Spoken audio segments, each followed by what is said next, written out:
My name is Matt Petersen. I'm NAGDCA's Executive Director. We are off to a quick start in 2025, and we have a good one for you today. So as some of you may have seen, this webinar was originally set up to talk about the implementation of many of the different provisions of Secure 2.0. So we did a survey late last year of the many different that we're going to send out the results of, along with the recording of this webinar, asking our government members which optional provisions they decided to implement or were thinking about implementing. And really interesting findings. We'll still talk about that a little bit today and those numbers. Joining us on that front is Emily Lockwood. So she's going to be here in a minute. She's having some trouble getting on, but we're going to get her on in a second. Emily is the Managing State Director for Wisconsin from Empower. I thought Emily's perspective would be especially interesting because she has two clients, kind of two primary clients. One is the state of Wisconsin, which is a large multi-employer plan that allows nearly all of their local governments in Wisconsin to participate. So a perspective that many of you on the state side are dealing with. She also is the relationship manager for the County of Milwaukee, which is a single employer county plan, which also represents a lot of you. So she should be able to talk about both of those things. And like I said, we'll get Emily on here in a bit. She's responsible, in her experience, in trying to help governments understand what the law says, decide what optional provisions to implement, and then do the hard work of turning that policy and those policy changes into real processes. So it should be informative and helpful to all of you as you do the same work for your governments. So that was the plan. And then the IRS got involved, which they tend to do. And I'm sure many, if not all of you, saw on Friday that the IRS released a proposed rule. That proposed rule touched on a couple of the topics that we have been talking about since the law passed 2 years ago. So the main one being the Roth catch-up provision, also the 60 to 63, we call it the super catch-up provision. It talked about auto enrollment, but none of that applied to us since we were exempted from it. So those two parts, the Roth catch-up and the 60 catch-up, are really what we're going to focus on for the first part of the presentation today. The proposed regulation cleared up some things, caused some more confusion in other areas, and left a few topics unaddressed. So we're going to walk through all of that. We know there'll be a lot of questions. We've already got a lot of them from you, so we couldn't pass up the opportunity to address all of those. We also had the Social Security Fairness Act at the end of the year, so we will talk about that a little bit. It will affect some of your participants and affect your lives probably at least a little bit tangentially as you go through the year if you have some folks who are exempt from Social Security. So we added a bonus guest today. So joining me to talk about that is both the proposed regulation and the Social Security Fairness Act is Keith Mancini.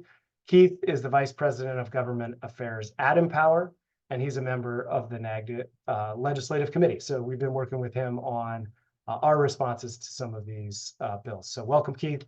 Good to have you here. There's a lot to cover. We want to get into it quickly, but before we begin, I wanted to let you know a few things as we go. So we are recording this presentation, as you probably saw. And unlike our other webinars that we've done in the past, we're going to do something a little different this time. We're going to send the recording to everybody. So not only those who registered, but we know that a lot of people who may have missed the registration are going to be interested in this. So we're going to send the recording to the entire membership. We're also going to send our analysis of the Social Security Fairness Act, along with our analysis of the proposed regulation. And also we'll send the results of that survey out to everybody. So as I mentioned, there's going to be a lot of stuff in that email. So be on the lookout for that. It'll include the recording of this presentation. So if Keith talks a little bit too fast and you're trying to catch up with all of the nuggets of wisdom that he gives you, you'll have a chance to watch it in slow motion. You will be muted for the duration of this webinar. Please submit any questions you have throughout the presentation at the Q&A box at the bottom of your screen. Your questions are going to be visible to me and Keith and Emily when she gets on. So feel free to send those at any time, and we'll get to as many of them as possible at the end. We'll also have our chat feature open, which you can use to get in touch with us. So if you can't hear our audio or something like that, if there's a problem, just let us know and we'll take care of that.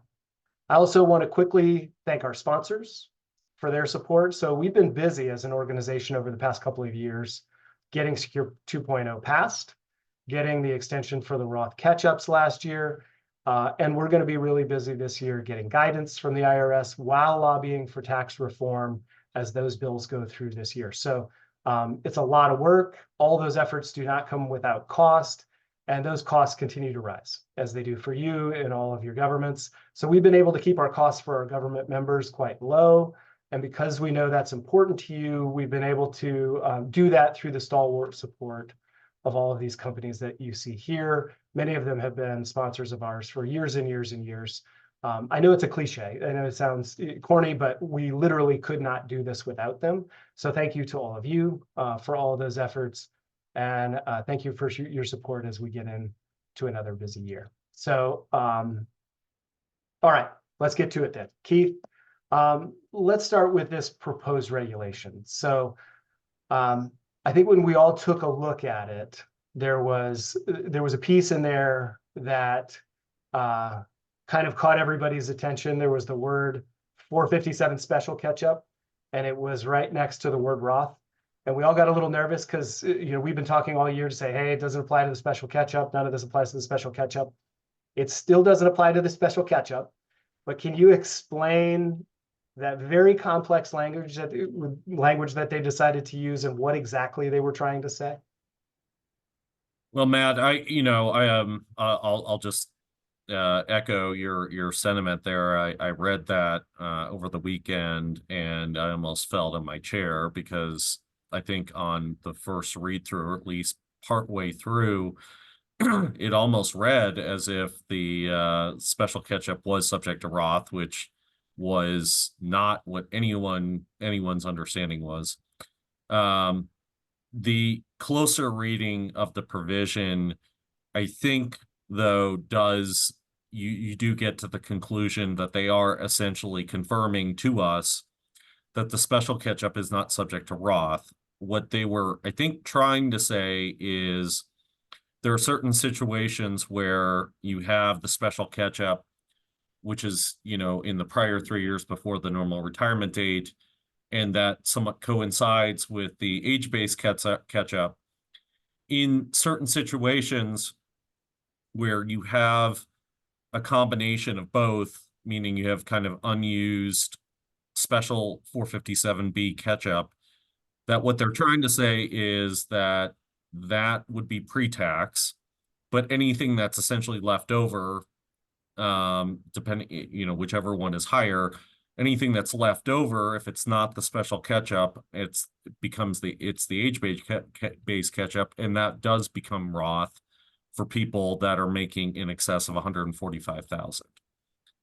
So I think that's the quirk here. I'm not sure that people really intuited originally that I think if you had thought about it in a shut yourself in your office and thought about it for hours upon hours, you probably could have got to this conclusion about how that interplays. But they certainly didn't make it very clear in the preamble reading this, but I think that is effectively what it is trying to say, is that we are at status quo with special catch-up not being in the form of Roth and age-based. If you were making over 145,000, you do have to make a Roth on the age base. Okay. And that can't happen in the same year, right? Like you can make the, if you're doing the special catch-up or you're doing the 50 plus catch-up, you're not intermixing those in the same year. Is that correct? It would have to be that the amounts are in different circumstances. Can you get into that a little bit? I know it's very complex, and I know from the administrator standpoint, it's probably a little less scary than it sounded initially. But from the record keeper standpoint, trying to code this and make sure that you're getting the right dollars in the right place is going to be very complex. Yeah, and I'll be honest with you, Matt. I mean, in terms of actually coming up with the factual situation to understand where this comes up, I think we're still thinking through that. Okay. But you hit on, I think, the important piece is that if there is a situation where It's the higher of, you're going to have to know what the special catch-up is for that to be coded as pre-tax and what the age base is to be coded as Roth. And I think that's kind of the additional level of complexity that this has raised, that may warrant, and I do want to clarify this is a proposed regulation. So there may be comments, or there probably are going to be some comments that come in on the operation of this, because this is kind of a quirk people didn't expect. Yeah, and I think we'll get into the kind of dynamics of what comes after this in a minute, and there will be plenty. But for right now, we kind of have this language that while it may have raised your hackles if you're overseeing a 457 plan initially, it doesn't change anything from what we knew before. It just is a little, they're trying to be helpful, trying to clarify some stuff, and maybe muddied the waters a little bit. Okay, so let's talk about another aspect of the bill that came up, which is the FICA wages. So that's something that in the extension for the Roth catch-up, last year when they extended out the timeline, it's kind of surprisingly they added this piece about hey, if you don't have FICA wages because you're not paying Social Security, which would be about a quarter of public employees, you're not actually subject to this provision. So they did expand on that a little bit. It seems as though they kind of stayed in the same ballpark. Do you want to explain a little bit what this proposed regulation said about those who have FICA wages? Yeah, so as best we can tell, we're still kind of analyzing it, but as best as we can tell, it does appear to essentially exclude those Social Security replacement plans, which is what we expected in 2023. So it's not, I wouldn't say it's as clear cut as I would have wanted. In many cases, they just lifted the language in the 2023 notice and said, essentially, if you're, not, they push it to 3121B7, and you have to do that analysis of figuring out, if you're performing those services or not. But they went a separate step further and seemed to clarify that it's only with respect to Social Security tax, the actual Social Security taxes, and not Medicare. So they included the separate reference to, disregarding 3121U, which appears to be the Medicare taxes.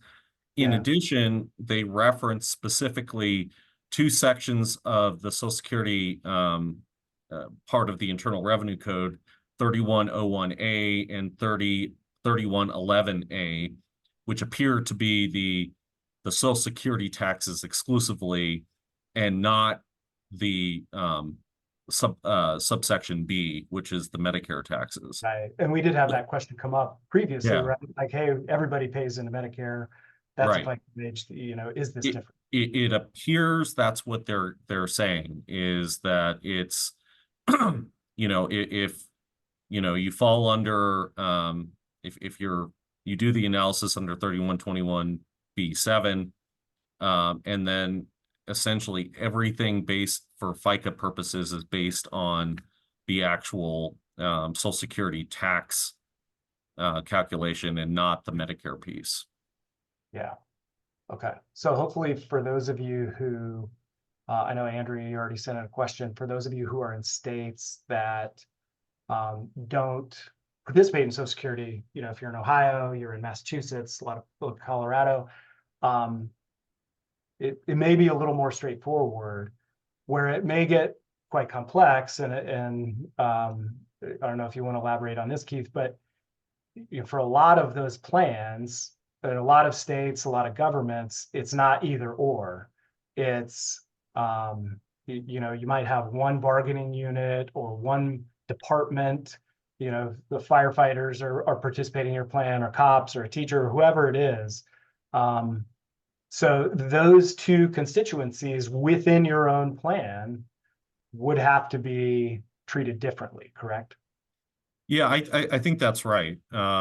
We've had that factual situation brought up over the past couple days, and I mean that does seem to be the case where it's going to be incumbent on those state retirement systems to figure out, essentially who's not paying the Social Security pursuant to the guidance here and who is, and those that are going to be subject to this, you know, this catch-up rule if they make over 145,000. Those that aren't essentially don't need to worry about it.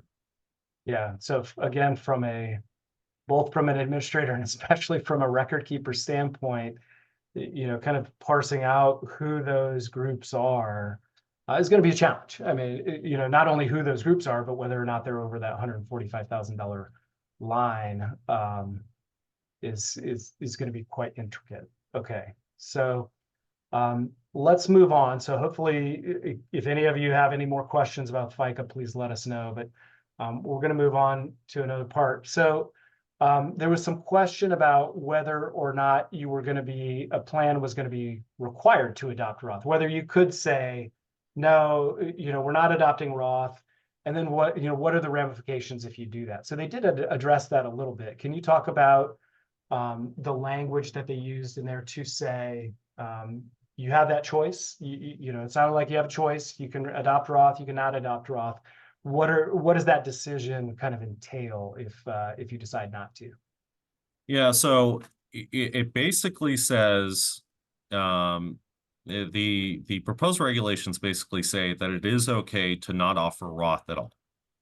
I think the implication of that obviously is that if you have an individual who's making in excess of 145,000, then it potentially blows up the catch up for everyone. So that's the risk.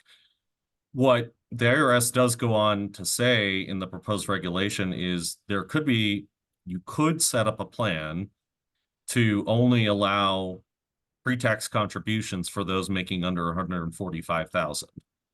So you would have to kind of look at your population, and if you feel confident that no one's going to hit that threshold, you essentially can design the plan to account for catch-up contributions only in the form of pre-tax, and you don't have to put in Roth, and they say that that's okay. But again, it's those situations where you trip the wire and then it gets a little muddied.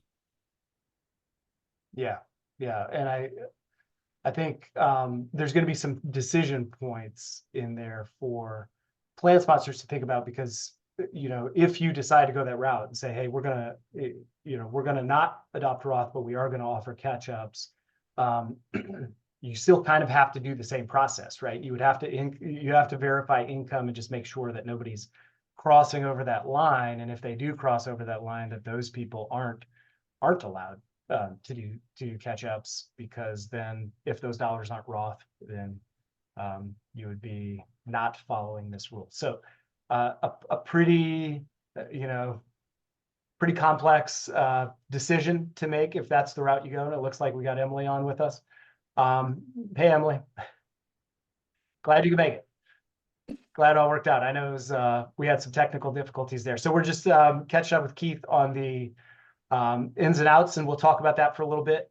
There is one thing. So kind of the other side of that equation, Keith, is if you have one person who's impacted and you want to offer catch-ups, they were clear about this. If one person is in this bucket of Roth, then you have to have Roth available, and Roth contributions have to be available to everybody.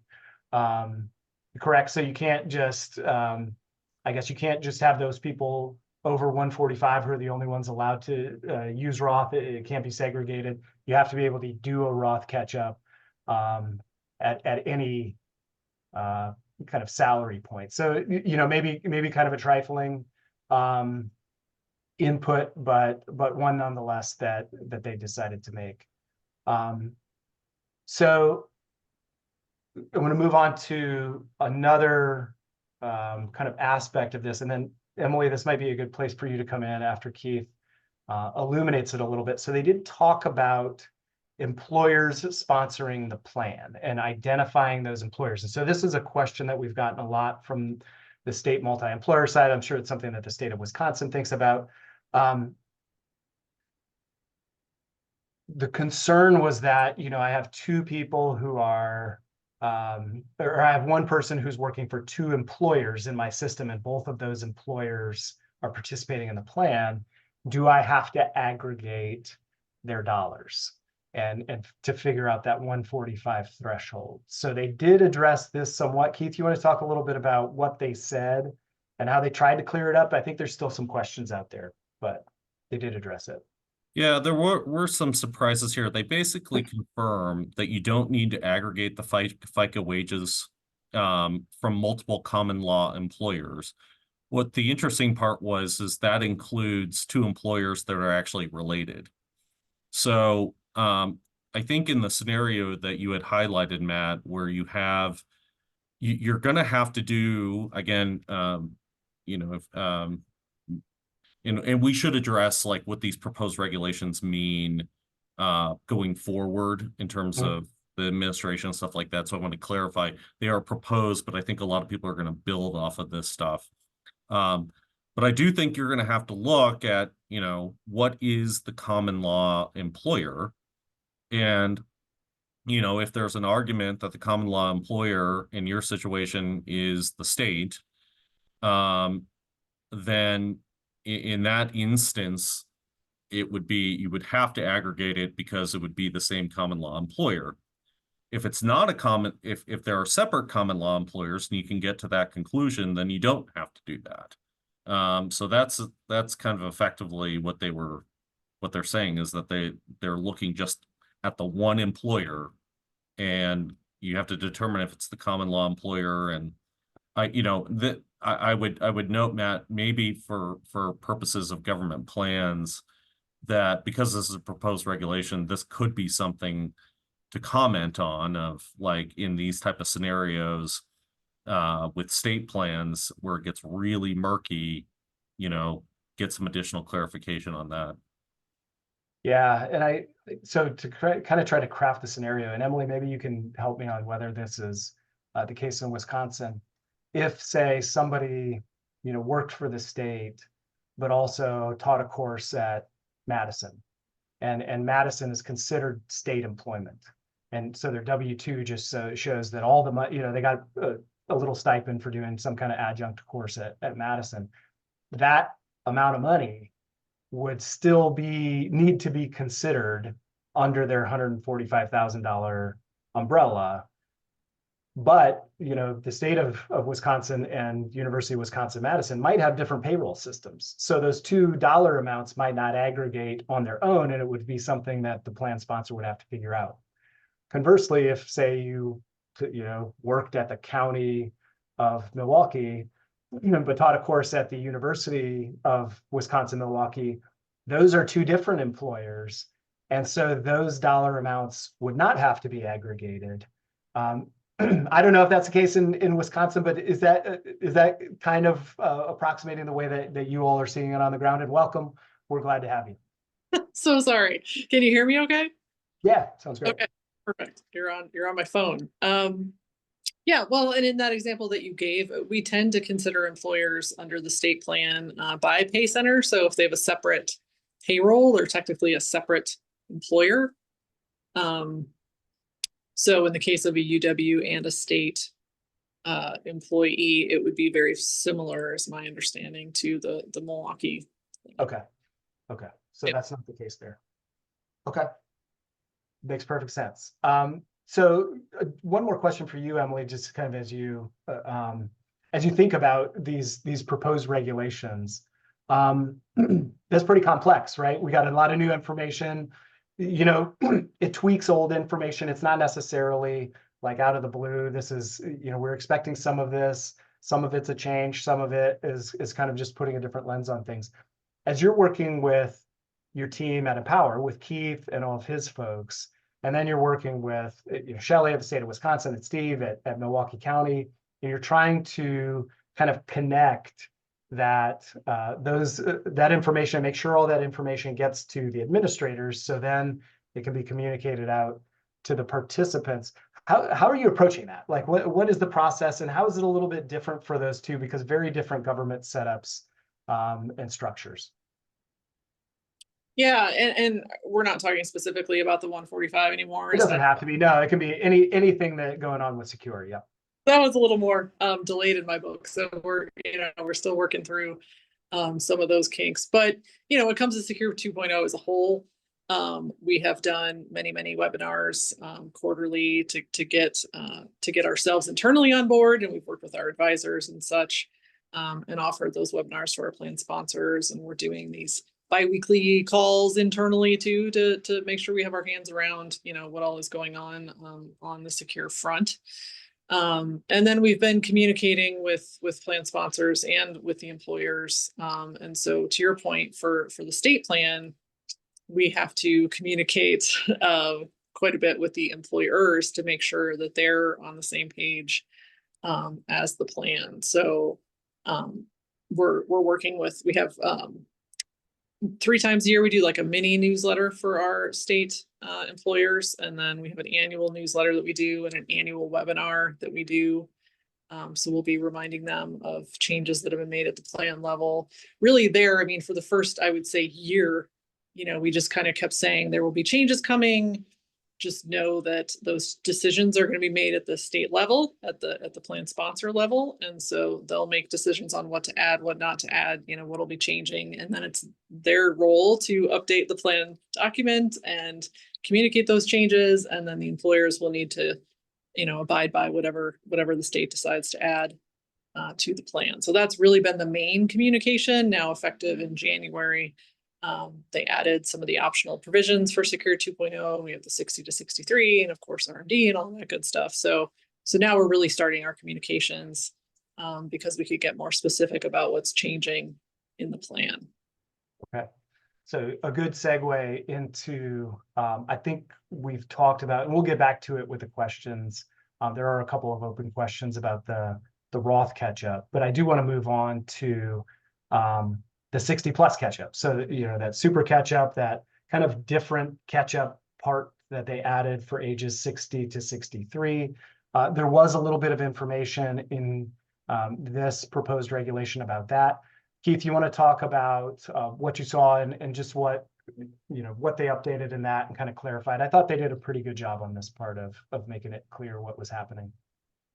Yeah, so this is whether it's mandatory or optional, Matt. Yeah, so I think as a lot of there was kind of a split of interpretation on whether the age 60 to 63 catch-up was optional or mandatory. The one line of thinking was that if you had age 50 catch-up, then essentially the way that they had amended the code, all it did was basically just bump up the allowable, catch-up essentially automatically for those 3 years.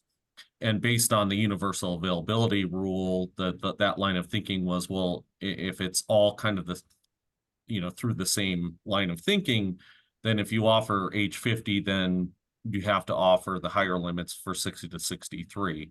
And the alternative approach was, no, that should be a plan design thing. That should be optional to the plan. And they essentially answer that question that it is optional. It is not mandatory. So that does settle that question. And by optional, if you offer the 50 catch-up, so you can offer the 50 catch-up and not offer the 60 catch-up. Right.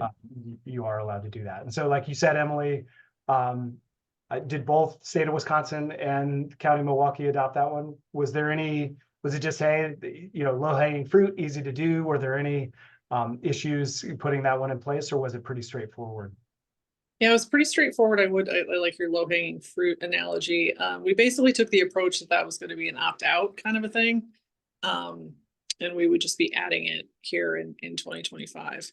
Now, payrolls have been asking, what does that look like? And they're a little bit nervous. But really on their side, it's the same as the 50 and older per year, you know, and there was some confusion in the beginning about, will participants need to fill out a form? And they don't. It's just all really set up basically the same way as the 50 and older catch up. It's just the different ages, 60 to 63. But we did have, I think you and I were talking another day, Matt, that there was one of our larger employers is changing payroll systems in July. And so terribly interested in reprogramming their old payroll, you know, soon to be old payroll system for the 60 and 63. So we kind of met and talked through what that's going to look like. So there could be some people that they're cut off sooner than they should be if they're trying to get their 60 to 63 catch up in before or, you know, earlier in the year. But if they spread it out over the whole year, we should be fine. We have some proactive communications that we can do. I share with the call center. So if a participant calls in and this is impacting them, we can explain, you know, hey, just take a look at your paycheck after July, make sure your contributions did start again. And, you know, we can help them make sure that they're getting that benefit. And we talked through what happens if something should go bump in the night and the correction process and what that'll look like too. So we've got a plan. And you said something interesting there that I think kind of gets lost. You talked about the different payrolls that are feeding into the system. It's not always the most sophisticated machinery under the hood, right? We're talking about hundreds of employers, a lot of teams, a lot of little governments out there. What are some of the challenges that you've seen? Not, you know, Roth catch-up notwithstanding, obviously that's going to be the most difficult one to implement, but even, you know, with something like the 60 catch-up, just, you know, talk about a little bit about the reality of who you're dealing with and what it is to get, you know, all of those participating employers on the same page for kind of an aggregator state plan. Mm-hmm. Yeah, and we're at over 1,000 employers now.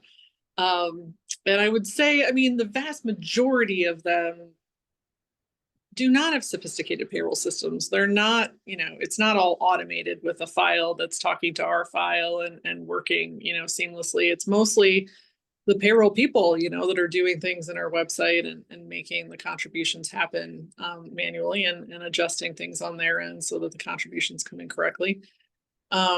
So yeah, it's quite a task to get everybody on that same page. And I always look back to when the state did add Roth to the plan. That was back in 2011, but it was very similar to what we're seeing now, where we had to communicate to all the payrolls, look, we're going to be sending you contribution requests from people who want to contribute Roth dollars. You need to make sure that your payroll system will handle that and that you know the process for getting that set up on your end, right? So back then we only had about 850 payrolls, but so we mailed a whole packet to each one of them back then, and we had a cover letter explaining what was going on. We had a Q&A.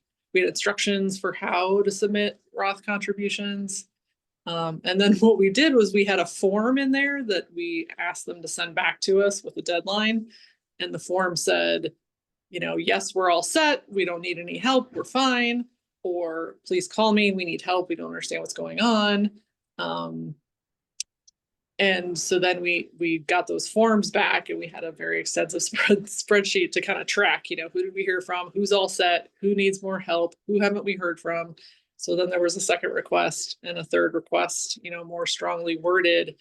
But at the end of the day, you know, we're not going to their office and running payroll for them, right? So we can't really force this. So still to this day, there's a couple employers out there that will say they don't offer Roth in the plan, but of course they do because the plan does offer it. So if a participant wants to contribute Roth dollars, we communicate that over. If they don't send it back to us Roth, then the participant contacts us. We'll say, yeah, let's talk to payroll and get that corrected. Okay. So messy. And I think that's the kind of the important underlying theme is that it's not a straightforward change. And I think, you know, when some of these policy ideas go through, it seems like, okay, this will be, you know, fairly easy to implement, fairly, you know, it's fairly straightforward. Everybody knows how much money everybody's making. Most people have Roth anyway, and we can just put this in place and it won't be that big of a deal. especially among governments, a very tricky task. And we'll talk a little bit about that in the not Roth catch up perspective in a moment. But Keith, there's one more thing that I wanted to talk about on the proposed regulation. So you've gone back to it a couple of times. This is a proposed regulation. So this is a regulation where the IRS has come out and said, hey, we are going to put this out there, and then we're going to open up for comment. Can you talk a little bit about what that means, like what the step in the process is and kind of where it goes from here? Yeah, so yeah, thanks for asking that, Matt, because I think it is an important thing to set the expectation. There was, albeit I think somewhat unlikely, there was an idea that, possibly IRS and Treasury were going to come back and say, oh, there's another delay with respect to implementing the Roth catch-up, because we got the one delay for 2 years. There was a possibility that, oh, maybe we'll get another one, and they said essentially no. Right. That delay, that lack of delay, though, is kind of interesting, because, as you mentioned, this is a proposed regulation, and what they say is that it would be effective 6 months after the final regulations are published. But if you play that out on the calendar, which I'll attempt to do here, I mean, we've got this released last Friday. It's open for a 60-day comment period, which I believe is March 14th or 15th. Right. And then they have to take in all the comments, review it, and then decide to issue the final regulations. The interesting variable here is on Monday, we have a new presidential administration, and this is an executive branch thing. I did some call arounds this morning to some of the folks in DC that we're patched into, and talked to them about, well, what is the implication of the inauguration on Monday? I mean, we expect an executive order to go out to all the executive agencies, essentially saying, hey, stop all sort of rulemaking. We need to take a step back. The feedback I got was that executive order is definitely likely to be published. However, you've got this thing that actually came out before the inauguration. So the intel I got was that it was very likely that they would go through the comment process and there's a hearing that's allowed. We'd go through the hearing. And so you would at least get through that step. The question's going to be, once those comments come in, does a new administration say, hey, we're not going to proceed in finalizing these? Conceivably that is a risk. I don't know how high it is. And the reason I say that is this stuff is pretty technical. Secure 2.0, retirement generally is a very bipartisan thing. There aren't a lot of inherent politics that are, tangled up with, okay, how providing an extra catch up, between ages 60 and 63 and coming up with the rules around that. But it does beg the question is that if there is any sort of delay, when does this thing get finalized, and, do they adhere to this 6-month implementation, or do they try to accelerate it, or do they come back and try to extend the time again and give us maybe another year? I mean, those are kind of the implications right now. Right. And knowing all along that the implementation timeline for this is the clock's ticking, right? We're kind of back in the situation that we were in last year, last time when we got the 2 years extension, that the deadline was fast approaching, and we weren't quite sure exactly how we had to put all of this into place. So our role from here as NAGDA is they did ask for comment. You're right, it was March 14th. Was the deadline for comment. So they have a 60-day window. We are working on a letter right now with our legislative committee, our board, and the folks from Groom So we are going to identify these issues like Keith has been talking about all along, and a couple of others to say, hey, in this finalized regulation, we need these things clarified, or can you further explain this? But, again, to your point, Keith, the timeline for that final regulation to come out is a question mark. How can we actually get it in time? I think in the interim, we're just going to have to go off of this proposed regulation as what's going on, right? That's exactly what I was going to say. I think at Empower, and I think a lot of providers are like this. I mean, we don't communicate proposed regulations to clients because we want to avoid confusion in the marketplace of like making people think that a rule exists when it's really just a proposal and it can be changed. I think the issue here is we've been waiting for this guidance to come out for, I think, 17 months, something like that. Yeah, a long time. And that January 1, 2026 date is just sitting there. And plus we've got the age-based catch-ups happening right now. So I think this is actually going to be a different situation where there's going to be a lot more, I think, work put into these, as if they're going to end up close to what's being proposed.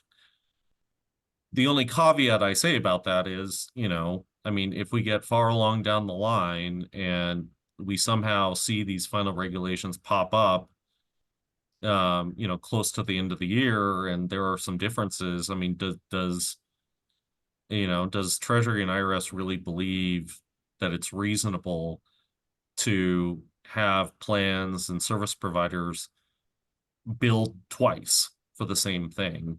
Yeah. A proposed rule and a final rule. So I think that's where somewhat of a game of chicken here of trying to figure out how that's going to play out.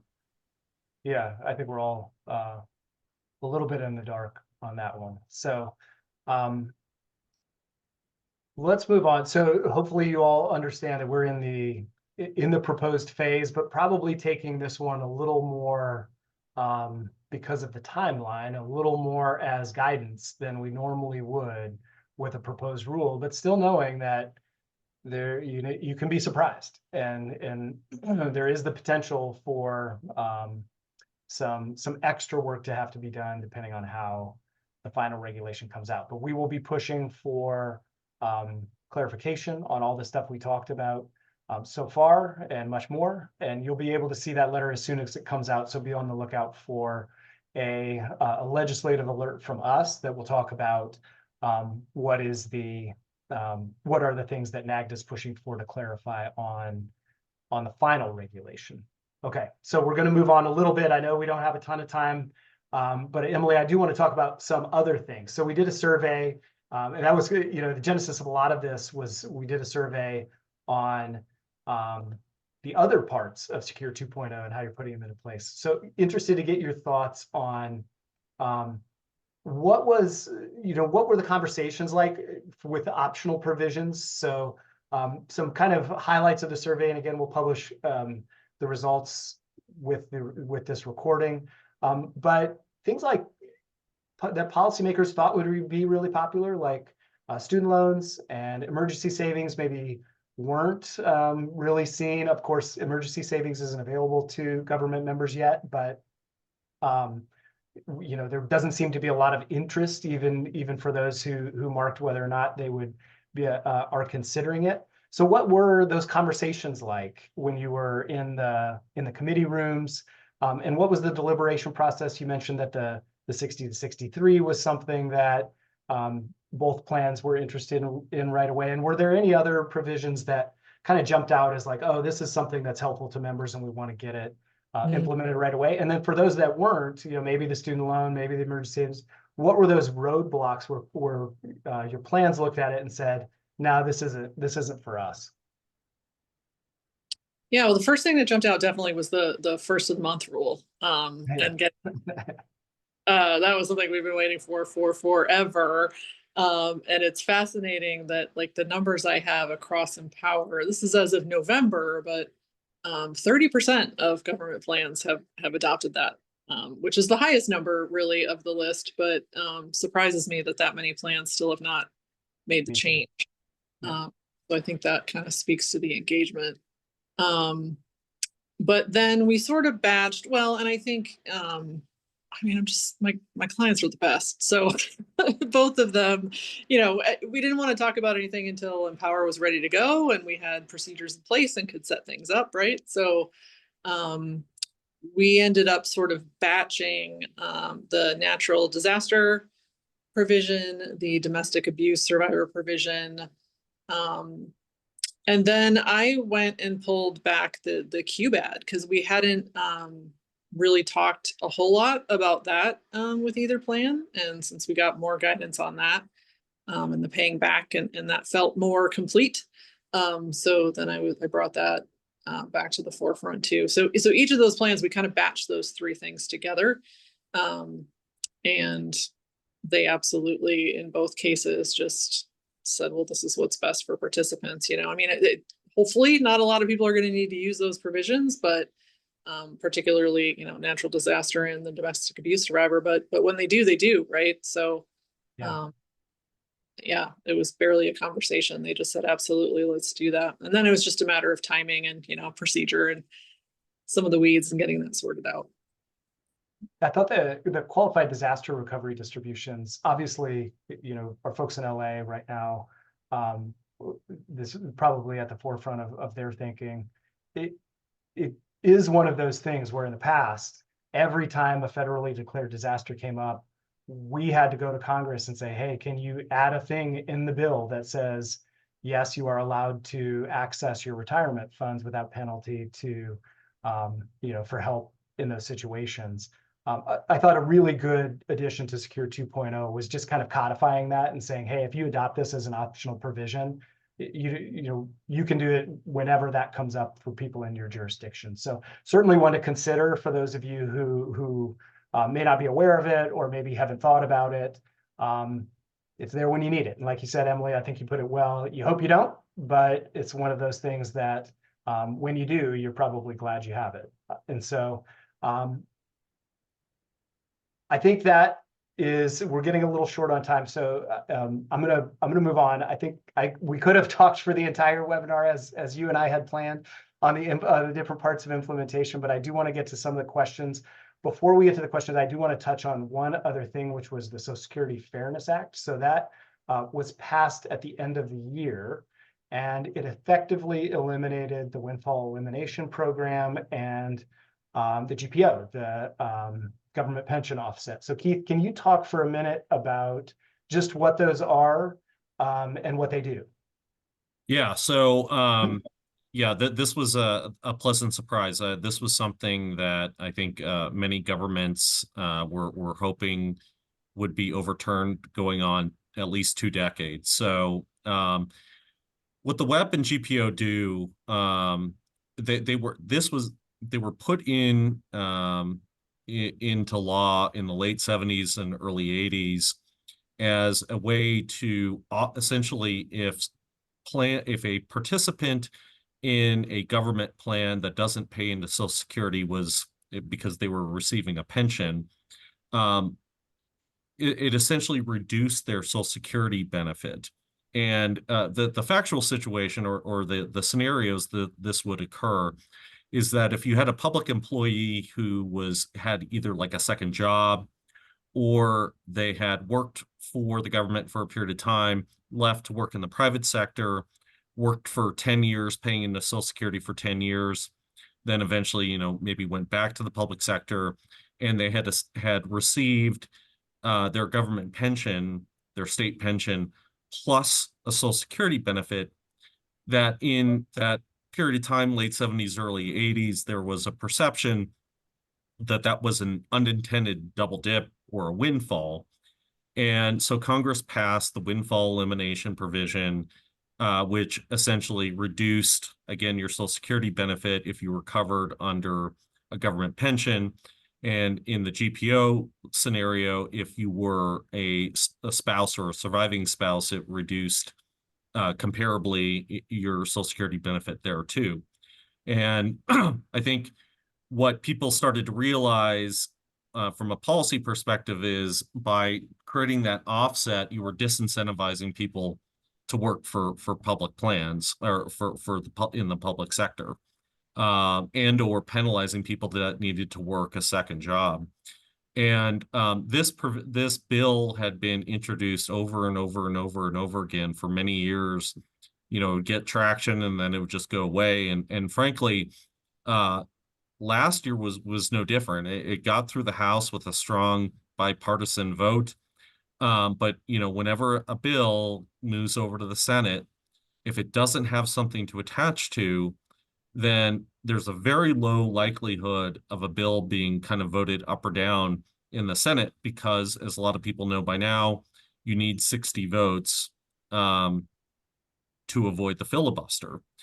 And so I think a lot of people just kind of like, okay, here we go again. It's going to go to the Senate and it's going to kind of die. And literally the last week of the congressional session, as all of the focus was on funding the government, this thing passed on literally, I think it was the second to last thing before they passed the government funding stuff. And so what it does is it repeals the WEP and GPO. And so for those participants that are in those plans that don't pay into Social Security and where the WEP or GPO applies to them, then starting in January 2024, so there's some retroactivity there, their Social Security benefits are essentially to be readjusted to not account for the WEP and GPO. So they are conceivably entitled to, their government pension and any Social Security that they were entitled to in the private sector. What is, I think because a lot of people thought that this was unlikely, so did the Social Security Administration. And the Social Security Administration has, all they've had time to do at this point is put something on their website to say, we're aware of this, we're working on figuring out how to implement it. And and then they kind of give a link and they basically tell affected people, if you're already receiving benefits, you don't have to do anything other than, check to make sure your home address is correct and your direct deposit information is correct. And they're going to have to release guidance over the next weeks and months to try to figure out how those benefit calculations are going to happen. So, I think for a lot of folks, that was a very welcome change. The problem is, I don't think we have a lot of details. All the bill really did was just say, strike these provisions in the code, which it did. It had a sentence of like, it's going to have to recalculate. But then it didn't provide obviously any details about how to do that. So a lot of unanswered questions. But the good news is Congress sent a letter to the Social Security Administration. A couple of people in Congress sent a letter to the Social Security Administration last Friday with a whole list of questions that they want the SSA to answer about how fast is it going to take to get this guidance out? What are you going to have to consider? All that sort of stuff. So there is kind of there is a look-see right now into, when can you get this done and what's it going to look like? Yeah. A lot more to come. Right. And we weren't involved in the lobbying on this. We discussed it, but it doesn't really affect DC plans. Shouldn't really affect your plan as on the administration side. But I would imagine you're going to get some questions about it. So as I mentioned, we will have some kind of analysis of the law to put out as part of the package of information that comes out after this webinar. So just be on the lookout for that, read through it, make sure you understand it, because it does, impact the benefit side for those who it affects. Okay, so I do want to get into a couple questions. I know we have way more than we can answer. We got a bunch beforehand as well. One that I didn't touch on that I think is important that was in the guidance is, does I'll try to summarize because it's kind of a long question that we got beforehand. Does somebody have to elect Roth for their catch-up contributions to be deemed Roth? So for example, a lot of people just select their catch-up contributions as pre-tax, but if they're over that income threshold, can the administrator just switch those contributions to Roth? Keith, that one was addressed, correct, in this? And Yeah. Yeah, as anticipated, the proposed regulations would allow the plan to include a deemed Roth election under which the employee who has elected to make the catch-up contributions would be deemed to have elected the Roth. So that was addressed. So that should be very helpful for those of you who are a little worried about that. You don't have to go back to them and say, oh, we figured out you're over the $145,000 threshold. So now you have to go in and change that election to Roth. That also applies to those folks who use spillover contributions as catch-up contributions. Those can be automatically kicked over to Roth if somebody's over the income threshold. So I think helpful clarification there. This is kind of an interesting one. Again, kind of probably more in your ballpark, Keith. So we have this reconciliation bill that's potentially on the table this year for the Tax Cuts and Jobs Act. We talked about this a few times previously. Those provisions are set to expire, so there is going to be a tax bill this year. Is there the potential that, we've talked about the possibility of a lot of things in the retirement world being switched to Roth? How would that potentially affect what the Roth catch-up looks like now? Do you want to go into that at all? Yeah, I mean, I think it's too early at the moment. I listened to a number of different industry calls on this. I heard from a staffer, congressional staffer earlier this week. I mean, as it stands right now, there have been no specific discussions on, touching retirement or Rothifying or anything like that. It is a legitimate question, though, that, as they go down the line of extending the Trump tax cuts through this reconciliation bill, and they feel they have to get pay-fors, do they look to retirement assets to get to that? Does that somehow trip up things that we just learned about in this Secure 2.0 guidance? I don't know, but that's certainly something we're looking at. Yeah, and we had a related question. So just to kind of explain what a pay-for is and why this stuff would matter. We've talked about this a few times, but if you change a retirement contribution from pre-tax to Roth, the government gets the tax money right away. And so what that does is when the Congressional Budget Office calculates all this stuff, they see that as revenue because they work inside of a 10-year window. So all of those kind of pre-tax contributions that you make, they're essentially, the CBO says, oh, we never see that money in their calculations for a reconciliation bill. So one of the questions was related to the Roth catch-up, like how much money does that actually, how much does that actually help? The score that they put on that over a 10-year window was about $22 billion. So they take the Roth catch-up amount and they go, hey, we're going to put plus $22 billion in this 10-year window from changing the Roth, for over $145,000. So if they did it for everybody and took all catch-up contributions, there would be some kind of score that would be plus, another $50,000 or $50 billion or however much it is in that 10-year window. And as Keith is talking about, the tax bill, any kind of tax cut, any kind of tax break is a minus on that ledger. And so what the staff is trying to do is balance all of those minuses with some pluses to try to make the overall cost of the bill as reasonable as possible. And so retirement being an area that has a lot of tax breaks, especially with pre-tax contributions, if you switch those to post-tax contributions, there is the potential that it would look like a whole lot of money that the government is gaining in tax revenue, which they would in the short term, but obviously wouldn't in the long term. So that's kind of the genesis for a lot of this. We will be working this year to make sure that everything doesn't become Roth, but as Keith mentioned, that hasn't really been talked about just yet, but it's certainly one of those things that we have our ears open for, and we're waiting to see how all this pans out. So could there be changes to the Roth catch-up? Of course, if more of the retirement industry is converted to Roth, that would absolutely be the case. But we haven't heard anything concrete that would lead us to believe that that's on the table just yet. So we could probably go on for a lot longer, Emily. I know this was supposed to be a lot of you talking today and only you. Really appreciate you coming on. I'm glad it worked out. And Keith, we just got Keith on Monday, so very glad you could join us. Very short notice. Hopefully you learned a lot. Like I said, there's going to be a lot of written information that's coming out in concert with this. webinar recording, so be on the lookout for that. Read through it. Let us know if you have any parts of it that you feel like need to be clarified before we get to the final regulation. Please let us know, because those are the things that we will put into our comment letter that goes direct to the IRS. And when we go to the Hill in May, we'll talk to them and clarify all the stuff that it is you're looking for. So we're over time. Emily and Keith, thank you very much for being on today. And thank you all for attending. Have a great week.